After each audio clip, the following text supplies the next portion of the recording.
Good morning, students. This video is brought to you by MDN Senior Secondary School Kalayat and myself Sachin Rana, PGT Mathematics. तो जो पिछली videos थी उनमें हम 11th class mathematics में set chapter है जो वो कर रहे हैं, और प्रीवियस वीडियो में हमने सेट के बारे में पढ़ा था, ऑपरेशंस।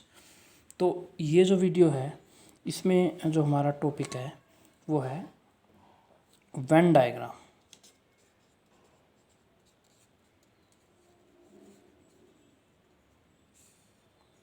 ठीक है, तो इसमें हम वेन डायग्राम पढ़ेंगे।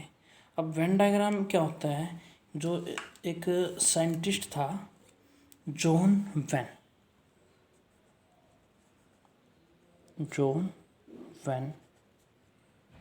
ठीक है, इसने क्या किया कि जो ऑपरेशंस पढ़ते हैं यूनियन का, इंटरसेक्शन के, जितने भी हमने ऑपरेशंस किए हैं, तो इनको लगा कि बच्चों को पढ़ने में हो सकता है थोड़ी प्रॉब्लम हो, उनको याद करने में थोड़ी प्रॉब्लम हो, तो थोड़ा सा इजी बन जाए, इसलिए कुछ पिक्चर्स के आप कह सकते हैं कि एक पिक्चोरियल व्यू है जो वो कोशिश की गई बनाने की, तो उसी को बोला गया वेन डायग्राम। नाम के अकॉर्डिंग ये वेन, इनका नाम है वेन, ठीक है, इस वजह से इसको वेन बोला जाता है, और ये हम डायग्राम बनाते हैं इसमें।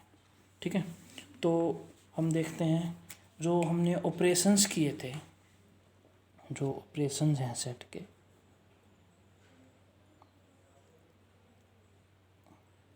ऑपरेशंस ऑफ सेट, तो हमने ऑपरेशंस किए हैं जो, सबसे पहले बात करते हैं यूनियन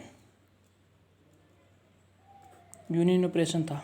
ठीक है, तो यूनियन में आप पढ़ चुके हैं, जैसे दो सेट को आपको सम अप करना है, मतलब इकट्ठे करके लिखने थे उनके एलिमेंट्स को, तो उसको हम यूनियन बोलते थे। तो अब क्या हुआ कि सेट की फॉर्म में अगर आपको मान लीजिए दो सेट दे रखे हैं आपको, एक है सेट ए, अगर मैं उसको ऐसे डायग्राम से बनाऊं, सेट ए, दूसरा है एक सेट बी, ये मान लीजिए ये हो गया सेट ए, और दूसरा ये हो गया सेट बी।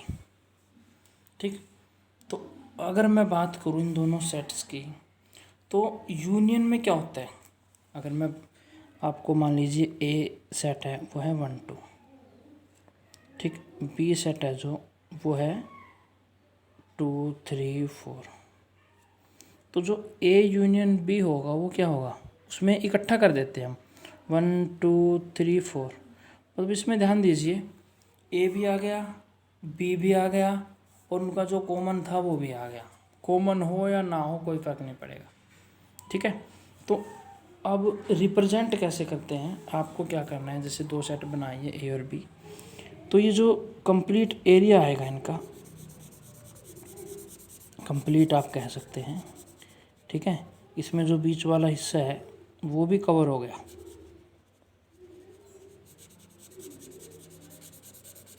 जैसे कि आप देख पा रहे हैं, मैं शेड कर रहा हूँ, ये कम्प्लीटली शेड होगा एरिया, तो ये बन गया ए यूनियन बी। ठीक है, तो ये जो आपको शेडेड पोर्शन दिख रहा है, दैट इज द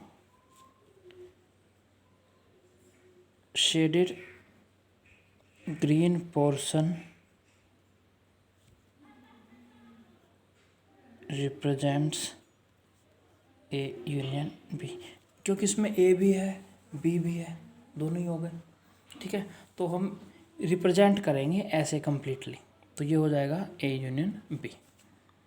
ठीक है, अब बात करते हैं, दूसरा था हमने जो पढ़ा था इंटरसेक्शन का। ठीक है, इंटरसेक्शन में हमने क्या किया था कि जैसे हम यही क्वेश्चन ले लेते हैं, अगर आपको ए इंटरसेक्शन बी निकालना हो तो ए इंटरसेक्शन बी क्या आएगा, ए हो गया 1 2, बी हो गया 2 3 4, तो इनमें जो कॉमन है वो लेते हैं हम, तो कॉमन क्या है 2 है, तो हमने यहाँ पे 2 लिख दिया, तो ये इंटरसेक्शन आ गया।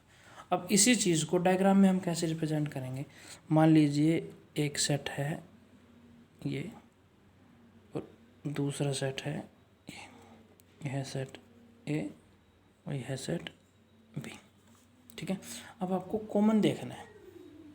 कॉमन का मतलब है जो दोनों में आए, ठीक है, दोनों में जो आए वो कॉमन है। अभी देखिए ये वाला हिस्सा है जो ये दोनों में आया हुआ है,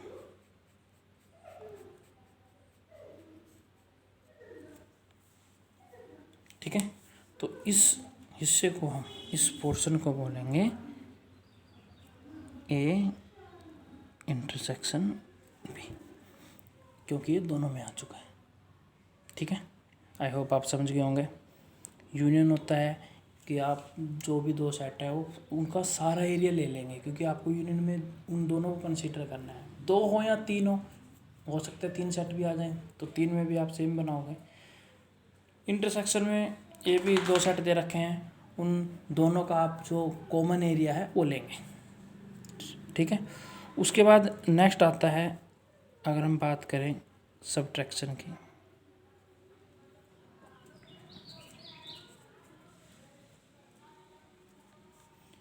ठीक है। सब्ट्रैक्शन या फिर आप इसको बोल सकते हैं डिफरेंस ऑफ टू सेट्स। तो इसमें मान लीजिए आपको a माइनस बी करना है, ठीक है। क्या करना है? a minus B. तो अगर मैं यही क्वेश्चन देखूं, a में से b को हटाना है, तो ऑब्वियस है 2 हट जाएगा, क्या बचा 3,4। इसका मतलब b का एरिया बचेगा और वो एरिया बचेगा जिसमें a नहीं होगा, ठीक है। जैसे कि मान लीजिए आप दो सेट बना रहे हैं, एक सेट है ये, दूसरा सेट है ये सेट ए, ये सेट बी, ठीक है। अब आपको क्या करना है, इन दोनों का एरिया लेना है, और जो एरिया लेना है वो कौन सा लेंगे हम, ए में से बी को हटाएंगे। तो ए में से आपने क्या कर दिया, बी को हटा दिया, ठीक। तो ए में से अगर आप बी को माइनस करोगे, ये एक बार ध्यान दें, यहाँ पे हमने जो a माइनस बी लिखा है, a12 था, इसमें से b हट गया 2 3 4, तो ये a में यहाँ पर a से बचेगा, तो यहाँ पे ये 2 3 4 हटाएंगे तो 1 आएगा, ठीक है। अगर हम b माइनस ए करें, अगर आप इसी क्वेश्चन में b में से a को हटाएं तो 1 2 हटने के बाद 2 हट गया तो 3 4 आएगा। तो ये चीज़ ध्यान रखें, ठीक है।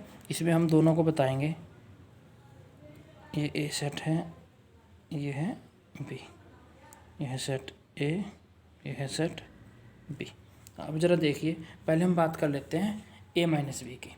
ए माइनस बी में ध्यान दीजिए, आपने ए में से बी को हटाना है, ठीक है। तो जो एरिया बचेगा वो 1 बचा, जैसे तो ए का पोर्शन बचेगा और ए का वो पोर्शन बचेगा जिसमें बी नहीं होगा। तो आपको सिर्फ ये जो एरिया है, बी तो क्योंकि हट ही गया, तो ये जो एरिया है ये शेडेड होगा, ठीक है।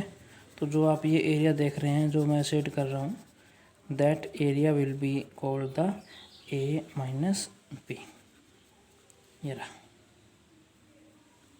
ठीक है।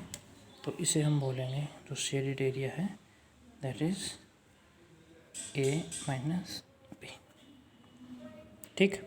अब बात आती है कि अगर आप b में से a को माइनस कर रहे हैं, तो आपको क्या करना है, b में से माइनस कर देना a को, तो जो a वाला पोर्शन है वो हट गया b से, तो ये एरिया बच गया हमारा,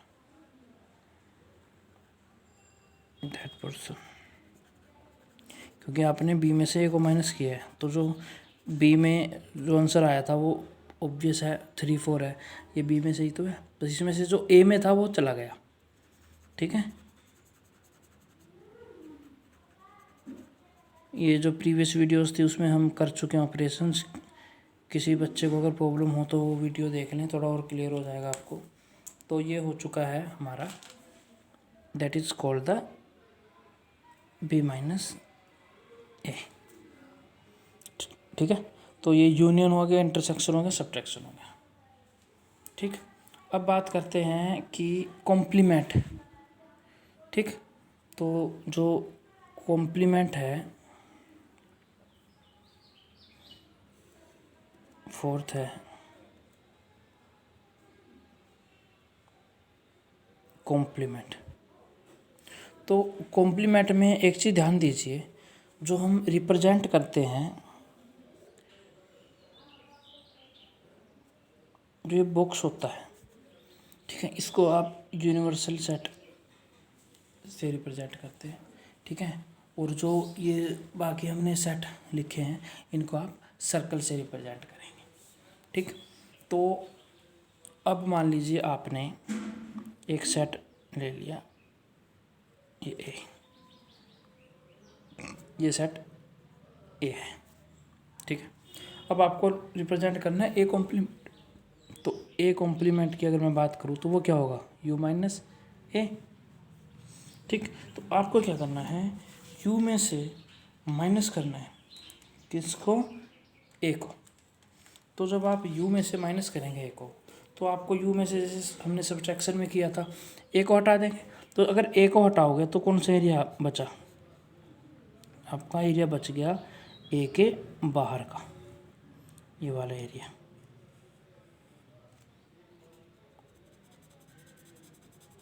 जैसे आप देख पा रहे हैं, मैंने सिर्फ जो ये ए था इसको छोड़ दिया,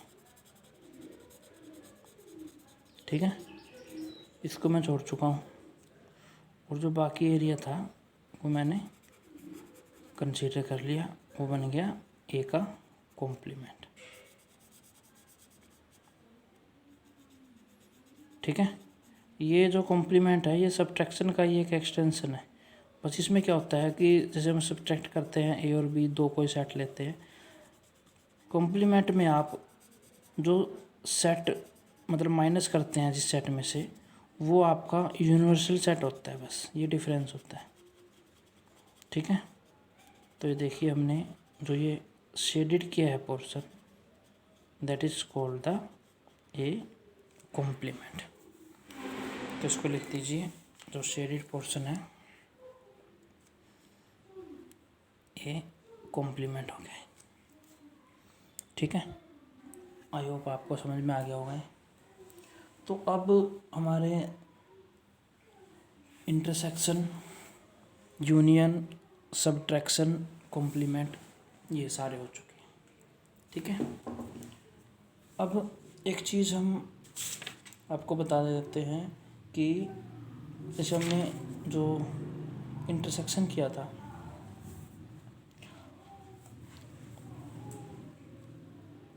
इंटरसेक्शन में हम क्या करते हैं, जैसे दो हमने सेट ले लिए कि लेट ए है जो वो है 1 2 3, ठीक है, बी सेट है जो वो मान लीजिए 4 5।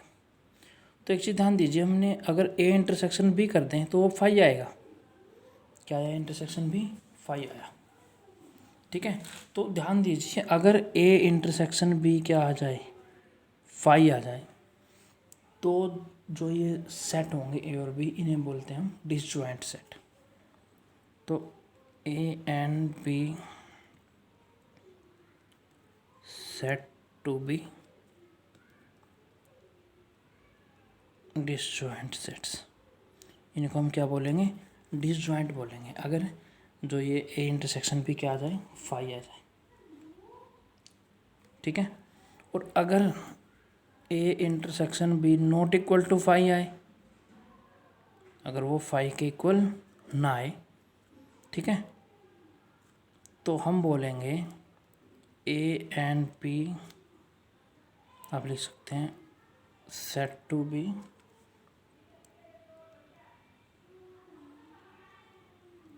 इंटरसेक्टिंग, और you can say overlapping sets, ठीक। तो ये हमारा पोर्शन आज हो चुका है, आई होप आपको समझ में आ गया होगा, ठीक है। तो वेन डायग्राम हमने किए हैं, यूनियन हो गया, इंटरसेक्शन हो गया, सब्ट्रैक्शन हो गया, ठीक है, कॉम्प्लीमेंट हो गया। तो जो नेक्स्ट वीडियो होगी, इसमें हम इनके कुछ क्वेश्चंस करेंगे, ठीक है, और जो प्रैक्टिकल एस्पेक्ट्स हैं इनके वो देखेंगे, और कुछ थ्योरम्स भी हैं, ठीक है, जैसे डी मॉर्गन्स लॉ और भी कुछ लॉज हैं, वो थ्योरम्स हैं, उन थ्योरम को हम पढ़ेंगे। ठीक है। आई होप आपको समझ में आ गया होगा। तो मिलते हैं नेक्स्ट वीडियो में। Thank you very much.